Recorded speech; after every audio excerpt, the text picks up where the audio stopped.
And for most people, what you see out there isn't always what you get, right? So, we've had my ups, I've had my downs, got everything lined up. The build cost was supposed to be 600 to 680,000. But when it came to actually doing it, it's ending up costing me just under £1 million to do it. So, anything that you do in property, it's not always plain sailing. And, what you see on Instagram, Facebook, social media isn't always what actually is going on in the background. Bestseller in 7 categories. 7 different categories across Amazon. Yeah, both Kindle and paperback. Let's get the work done on paper first. That'll make everything else a lot easier. So the specification, the project plan, what's going in, all nailed down before we even start. Education is key. Buy the book.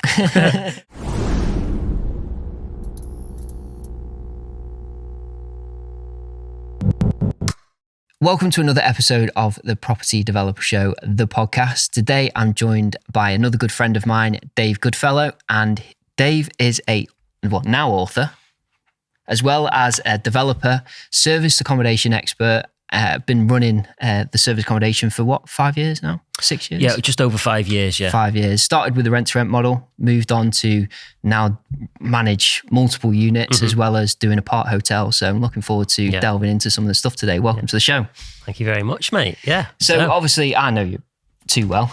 But for We've those... known each other for a little while now, haven't we? Yeah. Do you know what? And Ups and downs and all sorts, right? And you're always someone that I confide in with the issues that I'm going through in terms of the business side of things, as well as a bit of life stuff as well. And you've always sort of helped me along there, and I like to think the vice versa in the I'm almost getting emotional here, mate. Stop it, mate. Stop it. But for those obviously at home, who is Dave Goodfellow? Yes, a good question. Who is Dave Goodfellow? I don't normally like talking about myself, as you know, Scott.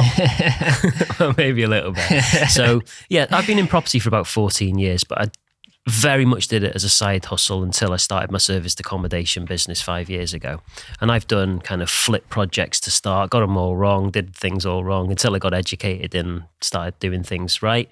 Had a small buy-to-let portfolio, and then in 5 years ago, 2018, November, I decided to leave my job, quit my job, or get a cash flow strategy that would take me out of my job at the time, because my missus fell pregnant, and I was like, well, I don't really want to be away all the time, because had a 6-figure salary and all that jazz, but I just wasn't present, wasn't at home, and I needed something where I could be. So I decided to go down a cash flow strategy, which was changing some of my existing buy-to-lets into serviced accommodation initially, but then realizing that I wasn't doing it quick enough and went down, like you said, the kind of rent-to-rent strategy, and built that up over a period of time. So that's kind of me in a nutshell so far. Yeah, no, it makes sense. I think to add to that, obviously, I think the conversations we had, you kind of do it as a bit of I'll use the phrase, I don't like the phrase, but as a side hustle, property was. And then you've obviously gone into it full time 5 years ago. And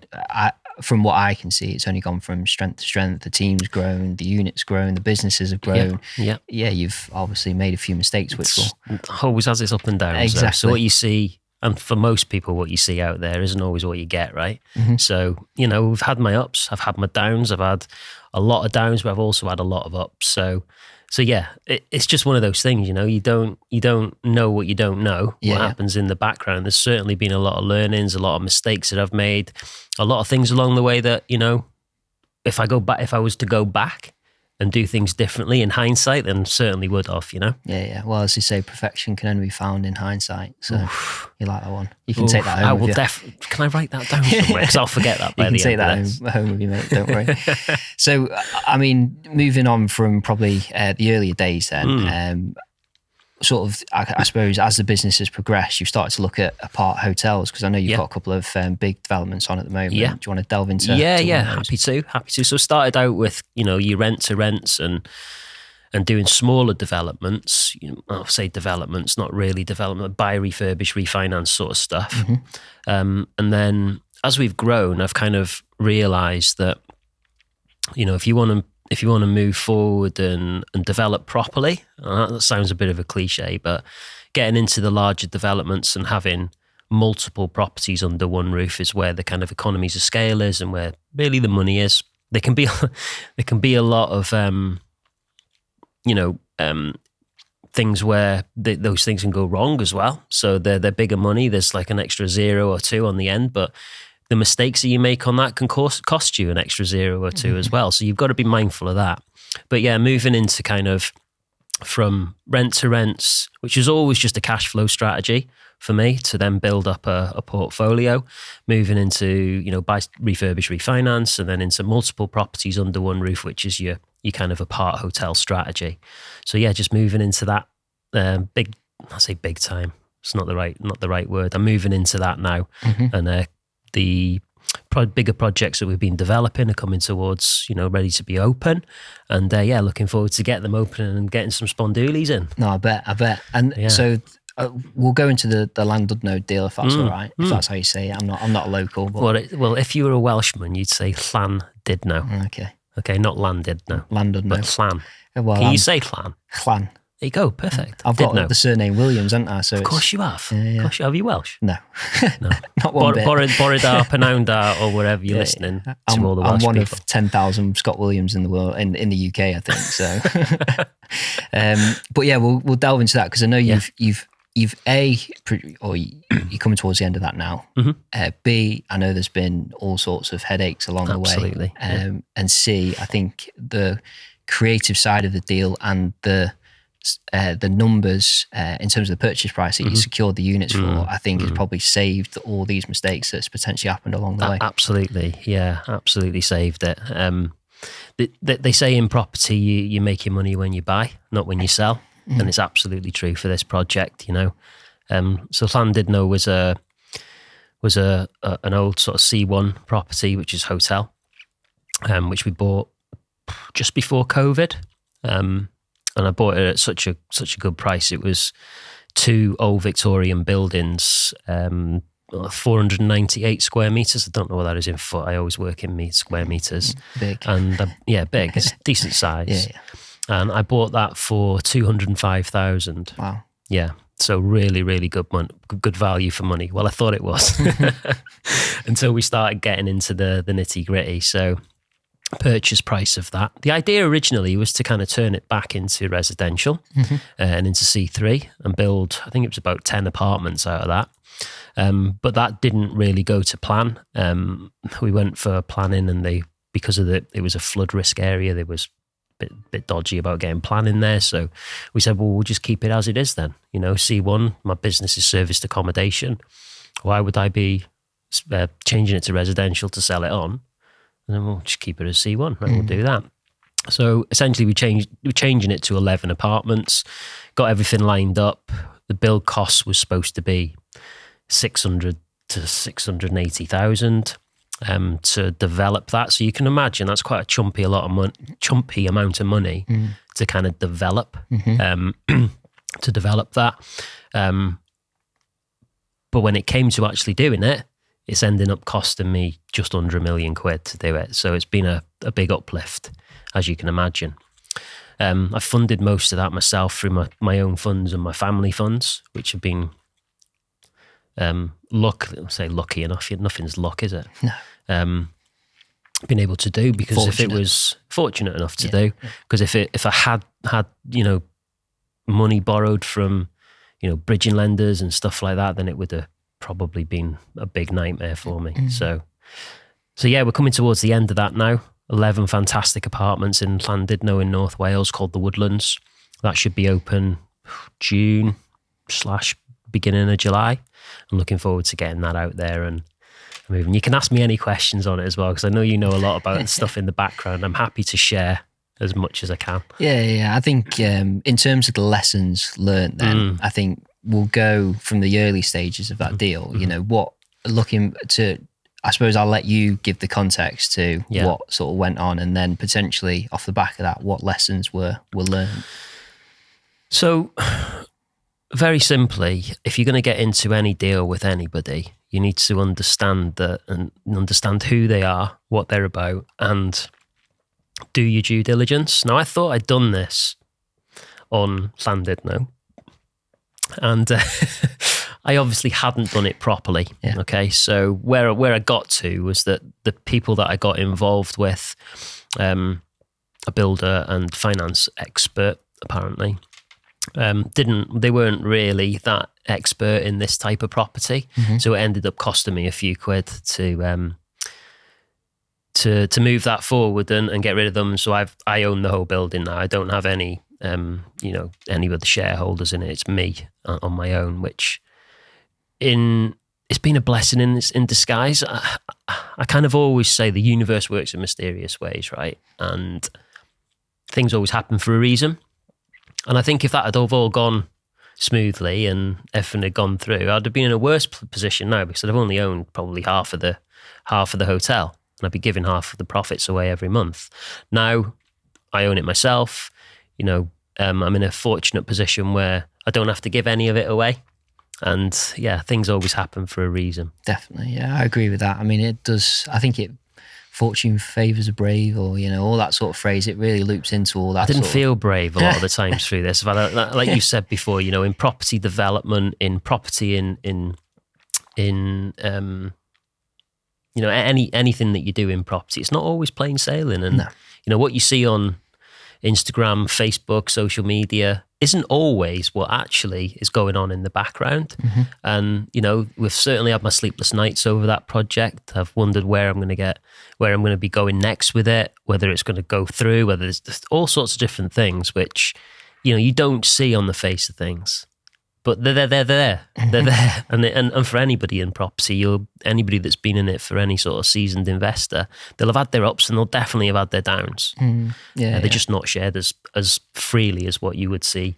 I think in a way it's difficult to share when you're in the midst of it, because if you're transparent about what's going on, you don't know what that might create in terms of, whether you've got business partners involved or, investors that are looking. Yeah. And I suppose you try and switch off to that in a way and put yourself in a shell where you're like, right, I'm going to figure this out. It's only when you come out the other end that you're like, right, okay, I can review that, see where I went wrong, and then share that. Yeah. And there's certain things when I look back now that, I am a firm believer in everything happens for a reason.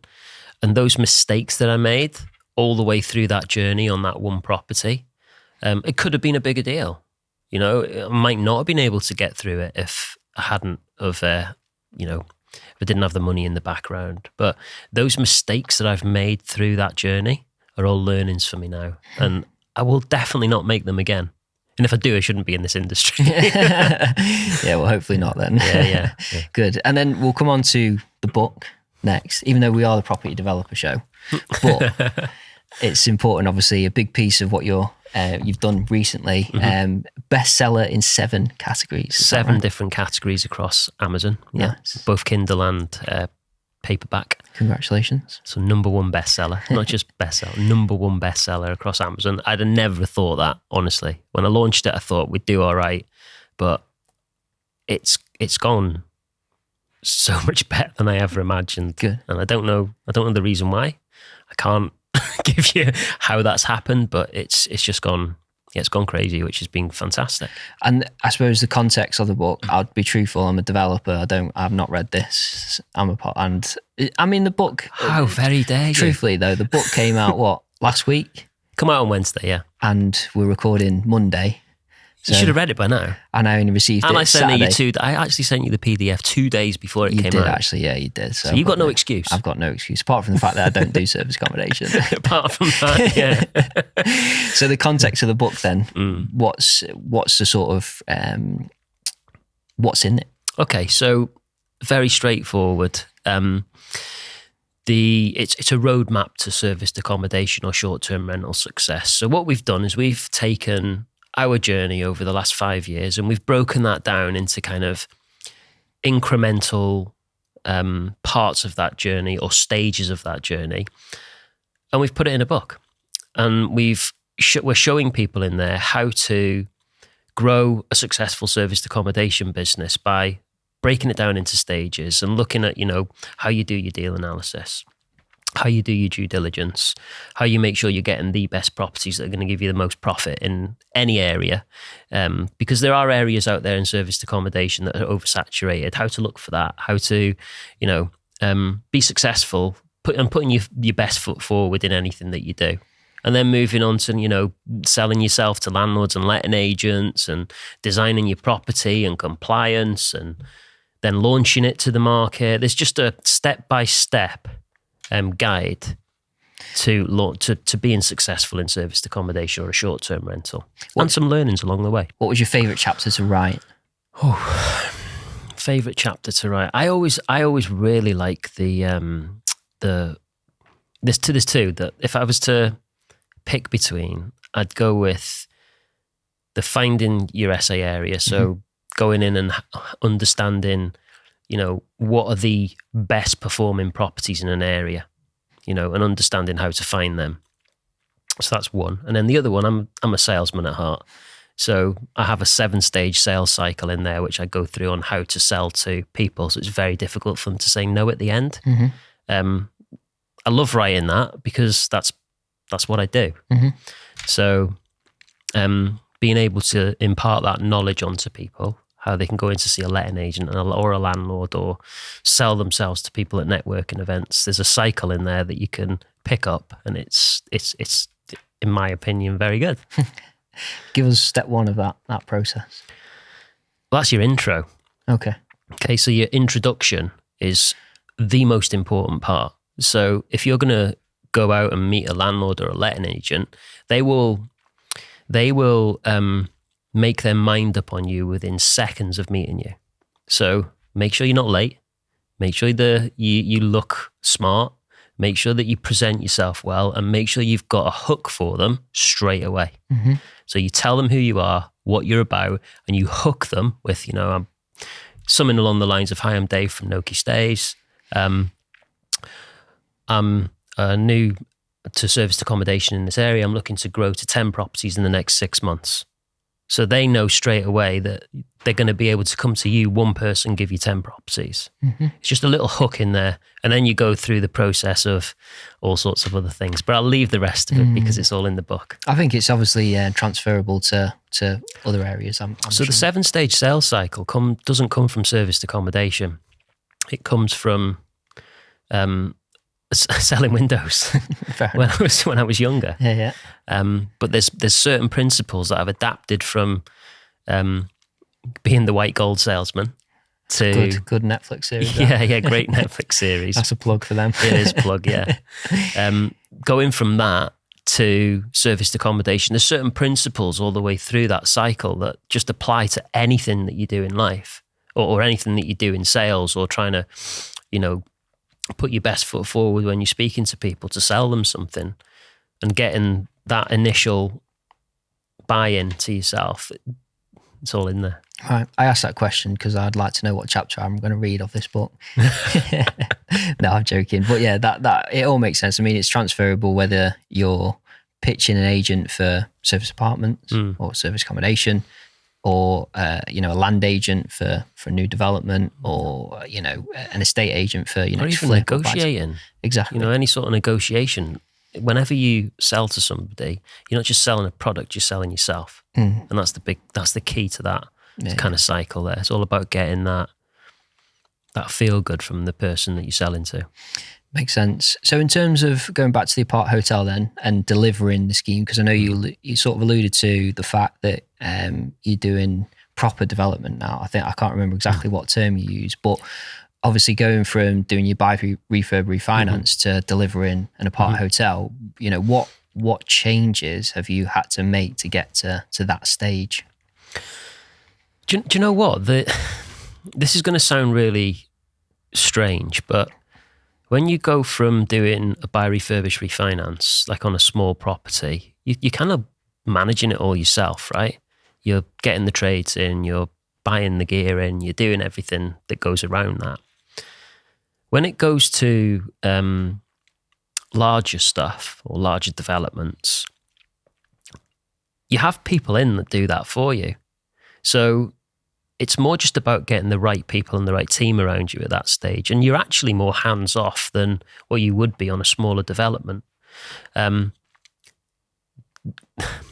main thing I would say, though, is that the mistakes that you make are much more, they're much more costly, as I've seen. But in terms of the actual process, it's easier on a larger project if you've got the right people around you. And I've certainly got that on the project that we're working on at the moment.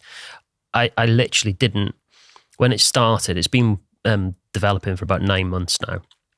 But when it started, the first 6 months, I didn't really get involved at all, because it was just the project managers doing what they needed to do, the foreman doing what they needed to do. We had to make sure that we had everything done on paper first, so the specification and all that was absolutely nailed down. Tony Campbell, you know, he's our shout out Tony. Shout out to Tony, yeah, big plug. The PD guy is absolutely amazing. His phrase is, "Look, Dave, let's get the work done on paper first. That'll make everything else a lot easier." So the specification, the project plan, you know, what's going in, all nailed down before we even start. Once you've got that, then it makes everything else a lot easier all the way through. All in the planning, isn't it? Absolutely. Yeah. Absolutely. Yeah. Fail to plan to fail. 6 Ps. Piss poor planning, piss poor performance. Oh, I like that. Yeah. I like that. That's a better one than that. You like that? Yeah. We'll trade. You take mine earlier on and I'll take that one. Deal.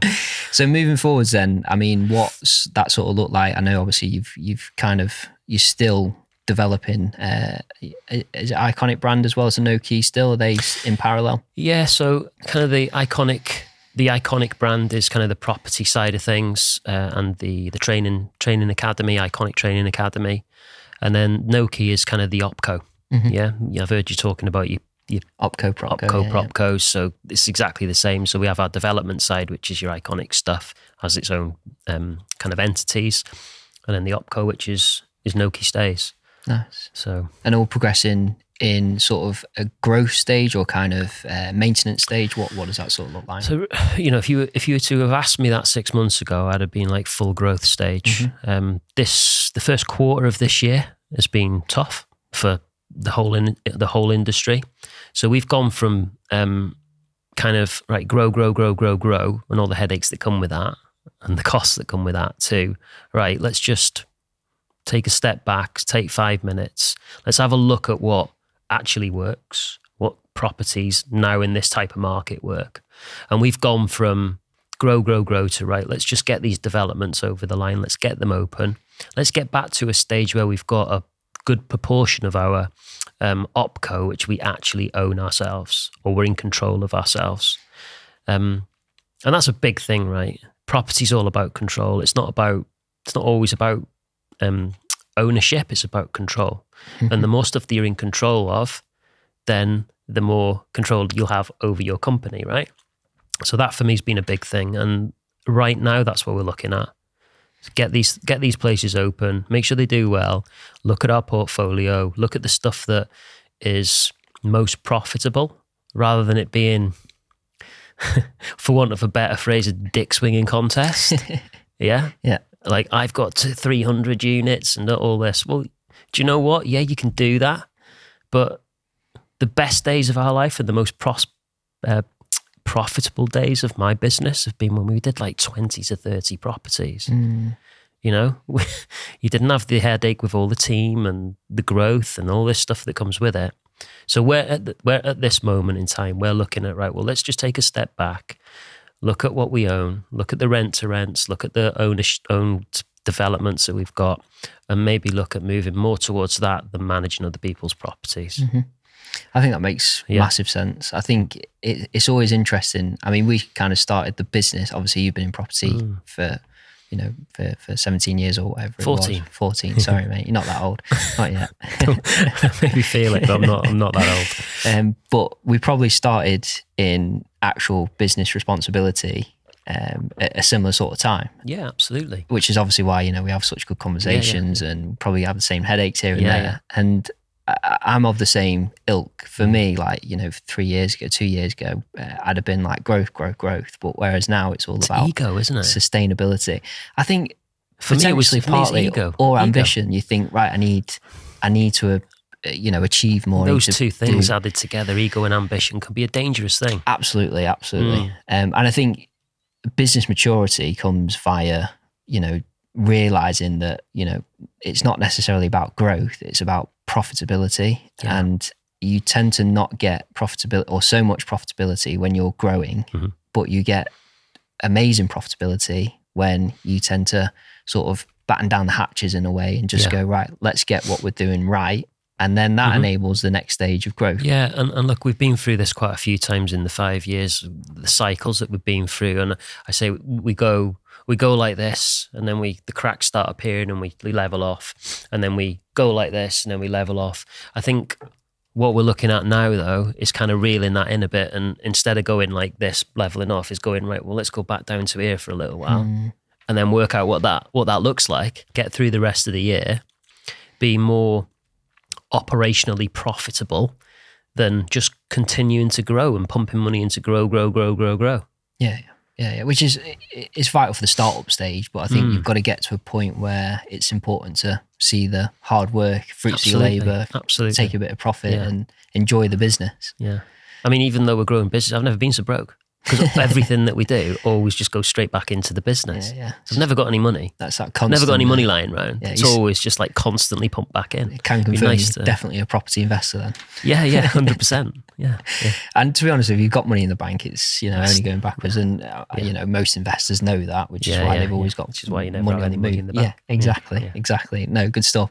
So in terms of, I suppose, looking forwards from a development perspective.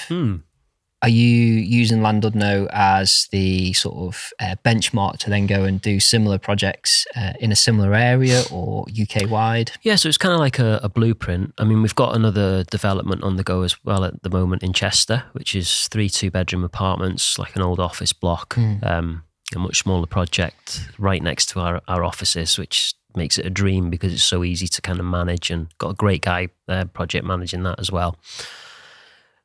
But yeah, using the kind of the setup, the specification, the way the rooms look and feel and all that. We're looking at the blueprint from Llandudno, kind of making sure that we use that, but then we take that model and then move it into other areas. The Chester one that we've got on at the moment, 3 2-bedroom apartments in an old office block, commercial conversion, if you want to call it something. Cool. From an old, office to C3 resi. But yeah, looking to we take the principles of what we've done in Llandudno or we've done in Hunter's Walk in Chester, and then we'll run that out to anything else. But I want to get these 2 done first, and then I'll start looking for others. It was too much trying to go out and get other stuff and procure other stuff at the same time as doing these as well. So yeah, no, it makes sense. I think it's a sensible thing to do. You can over leverage yourself, and if you had 3 Llandudno deals on at once and they all ended up going wrong, which can happen, kill me. Yeah. It would kill me. Yeah, I don't think we'd be sat here now, to be honest. No. Good stuff. So obviously, that touches on the development side of things. Business growth then, what does that sort of look like? Where's the sort of main focus? Sorry, obviously we're saying about consolidation, but what does that sort of look like in terms of, I suppose, what you're doing differently at the moment? So it differently within the business? Differently as in, you said about 6 months ago, you were talking about growth, and now you're just sort of looking to, I suppose, improve what you've got. Yeah, good question. So steadying the ship, I suppose, is the answer. That's the answer. Yeah, that's a good. So looking at our portfolio this year has mainly been about longer term stays, so contractors, business stays, lower nightly rates, but getting them in for 6-12 months and only doing changeovers like once every 2 weeks. Now it's lower nightly rates, but your property's full for a year. So, and your operational costs are lower. So when you look at the margins and you look at the net profit, you're actually either making more or slightly, or the same as doing, your high level rates and all that sort of stuff, but then doing it at a lower occupancy. And it's a lot less hassle as well, because the communication with, leisure guests and stuff like that is constant. Whereas You put a contractor in your property and they're there for like, 6 to 12 months and you don't hear off them. So you don't have to, operationally, it's a lot less impactful than doing, the lots of changeovers and stuff. So that's kind of been the focus for us this year. Longer term stays, larger houses, because the larger houses make more money. Multiple properties under one roof makes more money. You get the economies of scale, and filling them with longer term contractors or business people. Makes sense. That's the idea. Okay. So it's almost an economy of scale, but the kind of reducing the nightly rate, but having longer term sort of bookings. Exactly that. Okay. Yeah. Makes sense. Exactly that. Okay. And then moving on from, I suppose, the OpCo side, and I suppose some of the lessons that you've learned specifically with the landlord no deals, like what, okay. So how long have you got? We'll do two. Do you know what? I'll make the question a bit more specific. What 3 key bits of advice based on the lessons that you've learned would you give someone that's going from buy, refurb, refinance, kind of flip projects, small residential stuff, move into a sort of, I suppose, the next level of development?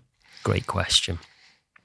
So number 1, you need to have a great team in place, because you're going from doing stuff that you can run yourself to stuff that is going to need a project manager and a QS and all that. So the team is really important. So what parts of that team are really important? Your architect, your QS, your project manager, and last but not least, your broker, a finance broker that knows their stuff in that area. So important. So that's kind of like a few in one, but getting the right team around you is so important. Secondly, I would say due diligence is really important, and not just due diligence on your numbers for the project, but due diligence on the people that you're using on your project. Okay, because that can make or break you. My problem was I got the wrong people in at the wrong people in at the wrong time, and that was costly for me. Right, and number 3 would be making sure that you've got multiple exit plans on a particular project. So if you're developing something and you're doing it for serviced accommodation, can you do it as a buy-to-let? Does it work as that as well? Could you do it as a HMO? Whatever that might be, just make sure you've got those multiple exit strategies in place, because the market can definitely change. People have been caught out with it. Absolutely. Along the way. And then I suppose making it more specific to those starting out, go back 5 years ago when you're looking for that sort of those cash flowing models. What advice would you have for someone that's wanting to go from job to really, really simple. Education is key. Buy the book. No, on a serious note, right? Education is key. I have spent 6 figures on my education over the years, but I've made that back tenfold. So, and education doesn't necessarily mean you've got to go out and buy one of these courses from one of these, people like me. Yeah. But you can get educated in multiple different ways. You can use books, you can use, YouTube. The only thing I would say about YouTube, and things go out of date quite quickly on there, so you've got to be careful with that. You've got networking events. Surround yourself with people that are in your, a couple of steps ahead of you, or maybe a few 20 steps ahead of you, and just get feedback from them and listen to what they say. But education. I cannot plug that enough, because you can do property in 2 different ways. You can either go out there and wing it and make the mistakes yourself, which is going to cost you money, or you can go out and you can educate yourself, and that may cost you money.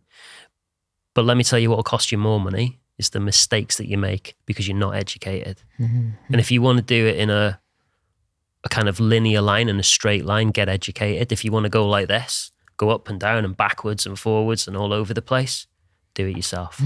Yeah, no, it's definitely an interesting piece, the whole education side. I mean, I've spent money, definitely not 6 figures, not even I've spent about 7 grand on my education, which was like the early days. But since then, like, I've been able to share, I suppose, my journey with people that are way ahead of me. you know, take you, for example, you know, I learn stuff from you every time we sit down together. I've learned, believe it or not, without having to read your book. You've never said that to me before. But do you know what? And don't get upset about that. But yeah, I mean, I definitely do. And people like yourself and other people that I've had on the podcast, I'm always learning from those people. And I think, obviously, you know, everyone says it goes both ways, though. You learn from each other 100%, because there's always things that you're doing that are slightly different, and you may think of things slightly different than I do.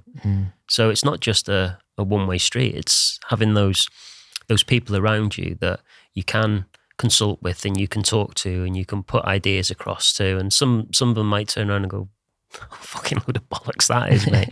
But, you know, or they might go, oh, don't do it that way. I've tried that before. Just tweak this little bit here. And it's those little nuggets of information that make the massive differences. I think it comes down to the way you learn as well. I think it's important to understand that as an individual. You know, I like to be hands-on. I learn from other people's mistakes. Just be sat listening to someone talk for all day, it kills me off. I'm not listening half the time anyway. I was like that in school and I haven't changed since. So, but I learn by hands-on and always by making my own mistakes and, you know, trying not to make many mistakes, but obviously everyone does, and sort of learn that way. But I think it's important for people to understand how they learn. And also, I think it's important for people to have the self-awareness to see when they're using training as a procrastination as well. Yeah. Because I see that a lot with people. Course junkies. Yes. Course junkies, yeah. Good for the business model. Great. I won't take people on that do that. I'm not we have a very... And you know what? I'll just put in, that's the reason why you're on this podcast and we get on, is because I know that for you, the training's always come from an ethical perspective. It's not been about the numbers. No. It's always been about the quality. And I've seen that from you, you know, in fact, I've not added the bit of training or consultancy we had off you as well. Yeah, I forgot about that. In the early days. I think I was your first customer, or one of the first. You weren't the first, you were one of. I think you were like number 3. Right. Yeah.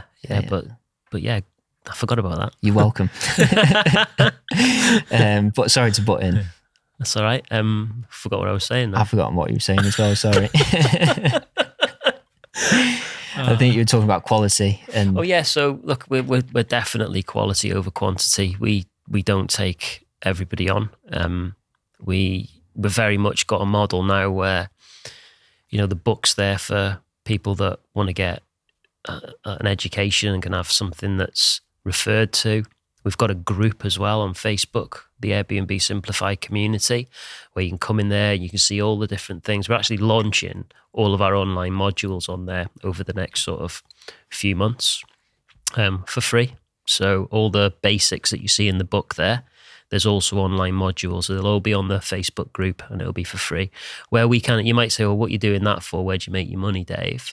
Where we make our money is in the consultation. So, you know, one-to-ones with people, because that's for us is the more rewarding stuff. When you have people that have maybe already built a business, they've gone through the stages, they've then got a few properties on board, and they get to the stage where what's the next level of growth? That's where we come in. Mm-hmm. And for people that want to find out more information on that, where can they go? So buy the book first, Airbnb Simplified. But we've also got a community a community on Facebook, Airbnb Simplified community. Just jump on there. You have to answer a few questions to come in. It's a private group. There's about 2,500 people in it at the moment, and we'll probably grow that over the next couple of years. But there's so much information in there which is current, up to date, and no bullshit. Because I see it so many times, people coming into the industry, been in it for 6 months, and then selling courses. They're not even done a full season. It pisses me off so much. They're selling loads of courses and doing stuff wrong.